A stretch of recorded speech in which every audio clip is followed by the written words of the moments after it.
Welcome to my channel. మన కోల్కత్తా విషయం అయితే చాలా భయంకరంగా జరిగింది కదండి. ఆడపిల్లల తల్లిదండ్రులు అయితే ఇంకా భయపడిపోయి బాధపడతారు కూడా. అమ్మాయి జీవితం మొత్తం నాశనం అయిపోయింది కదండి. చాలా భయంకరంగా చేసేసాడు అనమాట. నిజంగా జీవితాన్ని నాశనం చేసేసాడు. నిజంగా ఇలాంటివి చూస్తున్నప్పుడు ఈ ప్రెజెంట్ డేస్లో ఎక్కువైపోతున్నాయి కానీ తగ్గిపోవట్లేదు అనమాట. సో అలాంటప్పుడు ఏంటంటే మన పిల్లల్ని మనం అంతగా వాళ్ళని చాలా స్ట్రాంగ్గా చేయాలి. వాళ్ళు చదువుకునేటప్పుడే వాళ్ళకి ఎన్సీసీ ఎన్ఎస్ఎస్ నేర్పించాలి. అండ్ ఇంకోటి ఏంటంటే కరాటీ కంపల్సరీ ఈ ప్రెజెంట్ డేస్లో మనం నేర్పించాలి ఆడపిల్లలకి.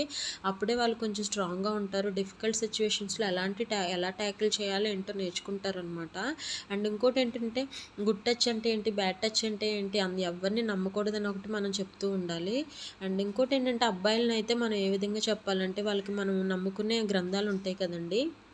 ఏ కులమైనా ఏ మతమైనా మనం ఫాలో అయ్యే గ్రంథాలు ఉంటాయి కదా. అందులో ఉండే మారల్ వాల్యూస్ వాళ్ళకి చెప్తూ ఉన్నప్పుడు వాళ్ళకి ఏది మంచి ఏది చెడు అర్థమవుతుందన్నమాట. ఎంతో కొంత మనం వాళ్ళకి నేర్చుకునే విధంగా వాళ్ళకి అర్థమయ్యే విధంగా మనం సహాయం చేసిన వాళ్ళం అవుతాం. ఎంతో కొంత మన పిల్లల్ని మనం సేఫ్గా ఉంచుకోగలుగుతాం. సొసైటీకి కూడా మనం కొంచెం హెల్ప్ చేసిన వాళ్ళు అవుతాం. Thanks for watching.